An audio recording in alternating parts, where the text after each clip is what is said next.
जादुई कटोरी। एक श्यामपुर नाम का बहुत ही सुंदर गांव था। उस गांव में सभी लोग हंसी खुशी से रहा करते थे। उसी गांव में एक जमींदार का मकान भी था, जिसमें 2 कमरे थे। उसने दोनों कमरे किराए पर अलग अलग दिए हुए थे।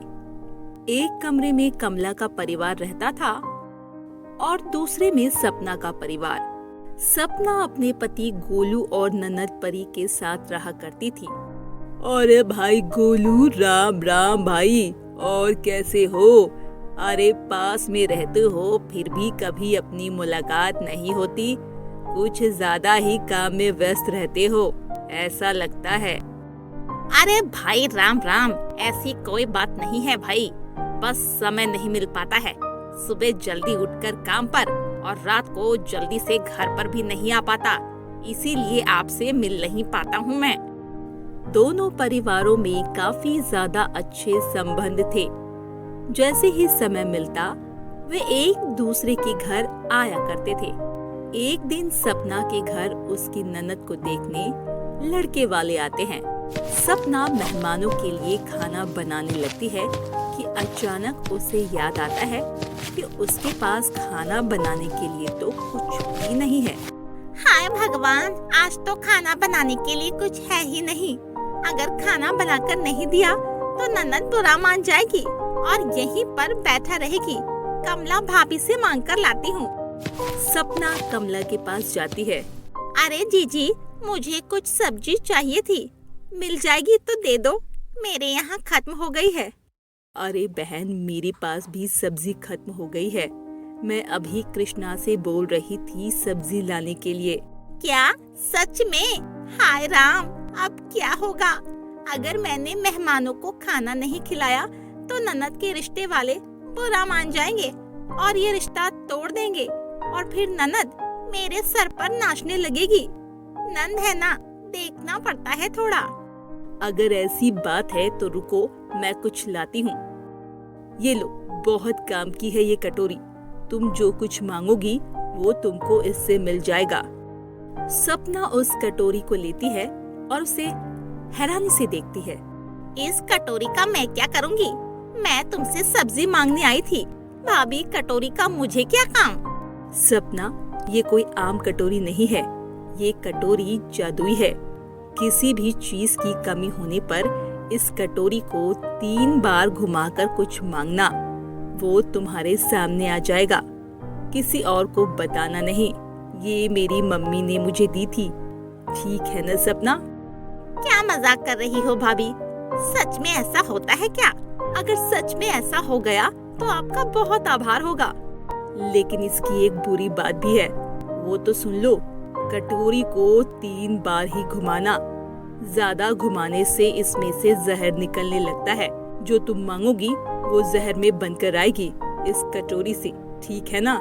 ठीक है भाभी, मैं हमेशा ध्यान रखूंगी। आपका धन्यवाद। अब मैं चलती हूँ। सपना अपने घर उस कटोरी को लेकर आ जाती है। फिर उस कटोरी को बर्तन के पास लाकर 3 बार घुमाती है और देखते ही देखते खाना बनकर तैयार हो जाता है। खाना बहुत ही अच्छा बन जाता है। खाना खाकर मेहमान खुश होकर चले जाते हैं। शाम को जब कमला अपनी कटोरी लेने आई तो सपना ने बहाना मार दिया कि अभी तो दीदी नंद की शादी करनी है, इसीलिए उसे कटोरी की जरूरत होगी। कमला ने भी उसे मना नहीं किया और उसे वो कटोरी देने के लिए मान गई। फिर सपना की ननद की शादी का दिन आया।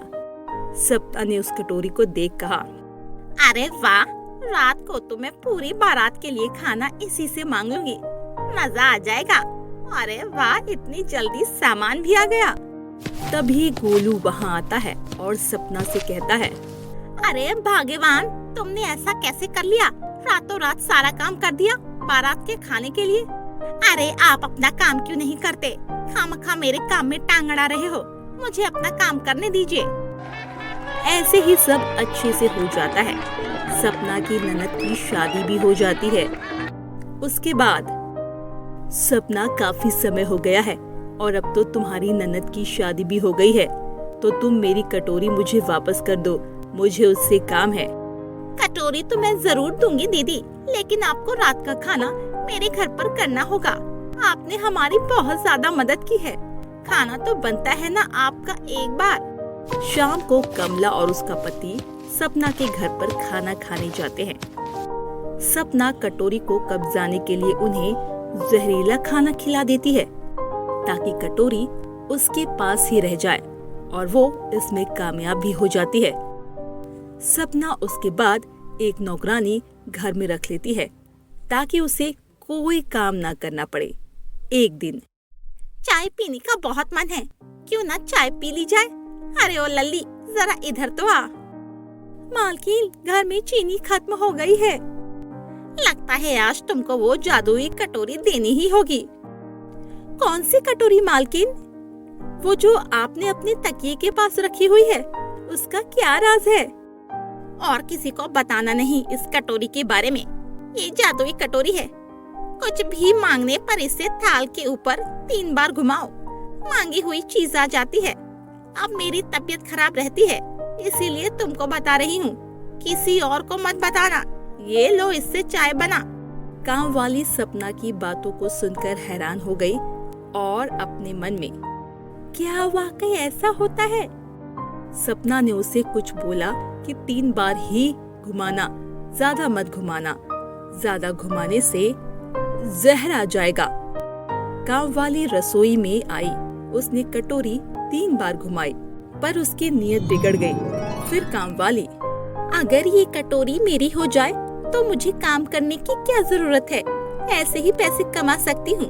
फिर अब ये कटोरी को 4 बार घुमा देती हूँ और फिर उसे मारकर ये कटोरी मेरी हो जाएगी। 1 2 3 और ये 4, बस हो गया अब उसका काम तमाम। सपना की नौकरानी उसे जहरीली चाय बनाकर पिला देती है। ये कटोरी 4 बार घुमाई है ना तूने? सच बोल, क्या करा है तूने? अब ये कटोरी मेरी है और इसे पाने के लिए मैंने ये सब किया। ऐसा बोलकर वो वहाँ से भाग जाती है और सपना का दम घुटने लगता है। थोड़ी देर बाद उसकी मौत हो जाती है। काम वाली कटोरी लेकर अपने गांव भाग जाती है। उसका पति एक जादूगर था जो गांव-गांव जादू दिखाया करता था। अरे चलो जी, यहाँ से भागो, मेरी मालकिन मर गई है। मैंने उसे चाय में जहर दे दिया है। हे भगवान, तुमने ये क्या कर दिया? अब हम कहाँ जाएंगे? अब तो मुझे और कोई काम भी नहीं आता। आप उसकी टेंशन मत लो, मुझे जादुई कटोरी मिली है। उससे जो कुछ मांगो वो मिल जाता है और हम अब अपना दूसरा काम खोल लेंगे। बाजार में जाकर मसालों को बेचा करेंगे। मैंने देखा है बाजार में मसाले वाले कम होते हैं। और हम दूसरे के कम दामों पर बेचा करेंगे तो हमारे ग्राहक ज्यादा बन जाएंगे और हम अपना मकान भी ले लेंगे। ऐसा बोलकर गांव वाली का परिवार अपने गांव में वापस आ जाते हैं और अपना एक छोटा सा मसालों का काम खोल लेते हैं। लेकिन उनके गांव में एक छोटा भाई मंतू रहा करता था जो बहुत ही गरीब था और अपने भाई से बहुत जलता था। एक दिन, मेरा भाई वापस आ गया है, चलो मिलकर आते हैं। अरे मेरा भाई तो बहुत गरीब था और भाभी भी दूसरों के यहाँ पर काम करती थी। आज इनके पास इतना पैसा कहाँ से आ गया? अरे मंतू, आयो बैठो और बताओ कैसे आना हुआ।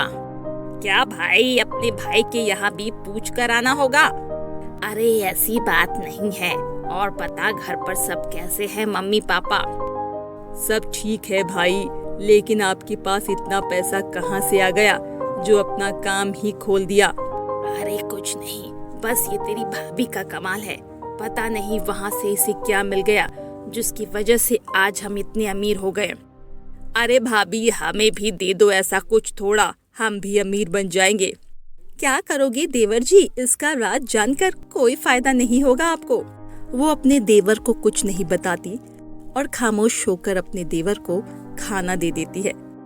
लेकिन रात को अपने पति से बातें करती है कि आपके भाई की नजर हमारे काम पर हो रही है, उसको समझाना होगा, कहीं हमारे लिए कोई खतरा न बन जाए।